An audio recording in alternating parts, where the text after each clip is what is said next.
बच्चों, कल अपन ने पढ़ा था प्राचीन भारत के प्रमुख शिक्षा केंद्र। और प्रमुख शिक्षा केंद्रों में अपन पढ़ रहे हैं बौद्ध धर्म से संबंधित शिक्षा केंद्र। कल जो पढ़ा था वो था नालंदा विश्वविद्यालय। आज अपन बौद्ध धर्म की शिक्षा के जो केंद्र थे उसमें दूसरा जो पढ़ेंगे वो है विक्रमशिला विश्वविद्यालय। इस विश्वविद्यालय की स्थापना 8वीं शताब्दी में बंगाल के पाल वंशीय शासक धर्मपाल ने की थी। यह बिहार प्रदेश में भागलपुर से 25 मील दूर पर स्थित था। पूर्व मध्य युग के शिक्षा केंद्रों में इस विश्वविद्यालय की सर्वाधिक ख्याति थी। यहाँ अनेक मंदिरों तथा विहारों का निर्माण कराया गया था।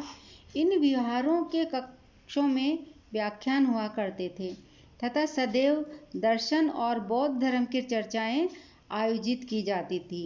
यहाँ अनेक उच्च कोटि के विद्वान अध्ययन अध्यापन का कार्य करते थे। यहाँ बौद्ध धर्म और दर्शन के अतिरिक्त न्याय, तत्वज्ञान, व्याकरण आदि की भी शिक्षा दी जाती थी। विद्यार्थियों की सुविधा के लिए पुस्तकें भी उपलब्ध कराई जाती थी तथा उनकी जिज्ञासाओं का समाधान आचार्यों द्वारा किया जाता था। देश के ही नहीं बल्कि विदेश से भी छात्र यहाँ अध्ययन के लिए आते थे।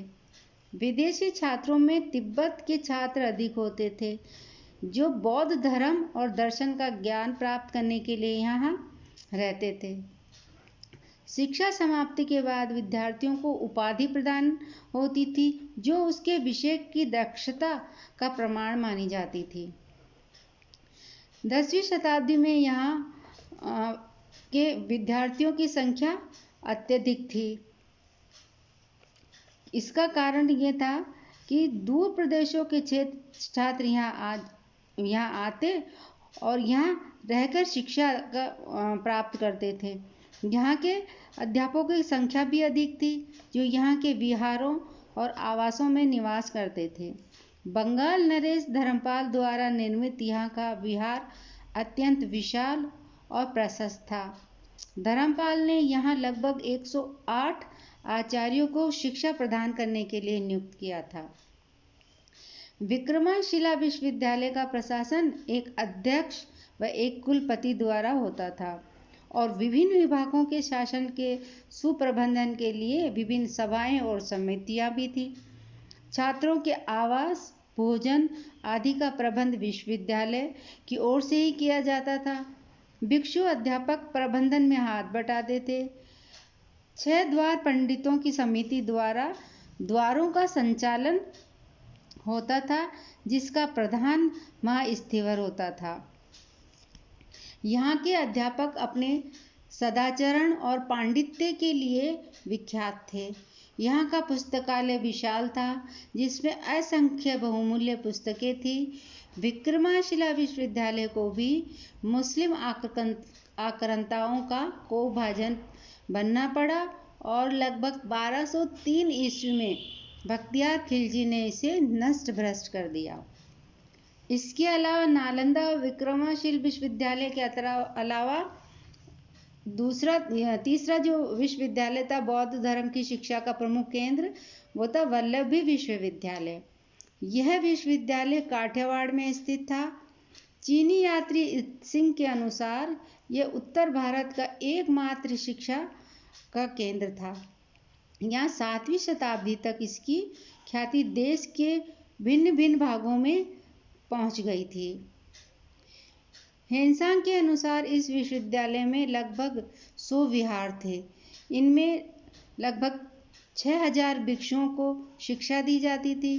बौद्ध शिक्षा का प्रधान केंद्र होने के कारण दूर दूर के स्थानों से विद्यार्थी यहाँ शिक्षा ग्रहण करने के लिए आते थे। इसके अतिरिक्त अनेक ब्राह्मण भी अपने पुत्रों को यहाँ शिक्षा प्राप्ति के लिए भेजते थे।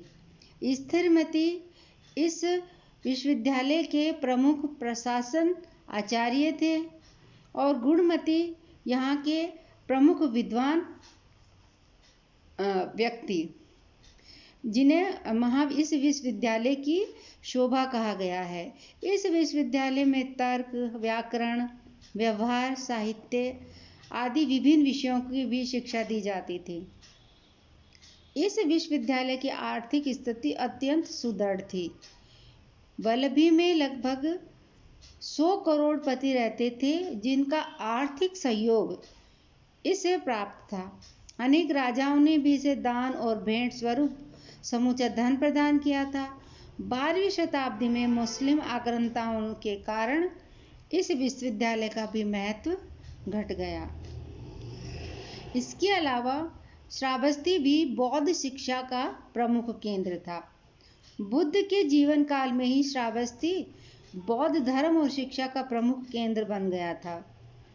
प्रमुख श्रेष्ठ अनाथ पिंडक ने बुद्ध के समय में ही नगर के निकट जेवतन विहार का निर्माण करवाया था।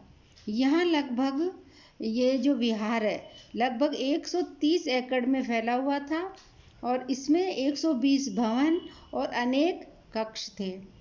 औषधालय, पुस्तकालय, अध्ययन कक्ष और व्याख्यान कक्ष इसमें बने हुए थे। चीनी यात्री हेनसांग के अनुसार महात्मा बुद्ध ने यहाँ बाड़ लगाकर पशुओं का आना अवरुद्ध कर दिया था और जल के लिए विस्तृत नहर बनवाई थी। अशोक और हर्षवर्धन के समय में श्रावस्ती विहार बौद्ध ज्ञान और दर्शन का प्रमुख केंद्र था, जिसकी ख्याति दूर दूर तक फैली हुई थी और दूर दूर से भिक्षु यहाँ आकर ज्ञान प्राप्त करते थे। इन शिक्षा केंद्रों के अलावा देश में अनेक बौद्ध शिक्षा केंद्र और थे जहाँ भिन्न भिन्न विषयों की शिक्षाएं दी जाती थी। चीनी यात्री फाहियान के अनुसार कश्यप बुद्ध संघाराम बौद्ध ज्ञान के लिए विख्यात था, जो 5 मंजिल में से निर्मित हुआ था और जिसमें हजारों भिक्षु निवास करते थे। कश्मीर स्थित विहार भी प्रसिद्ध था, जहाँ चीनी यात्री हेनसांग ने शिक्षा प्राप्त की थी। जालंधर का बौद्ध विहार भी एक प्रसिद्ध शिक्षा केंद्र था, जहाँ हेनसांग ने 4 माह रहकर अध्ययन किया था। इसके अतिरिक्त माधपुर का संघाराम, कान्यकुब्ज का विहार, हिरण्य का संघाराम और वाराणसी के बौद्ध विहार भी शिक्षा के प्रमुख केंद्र थे।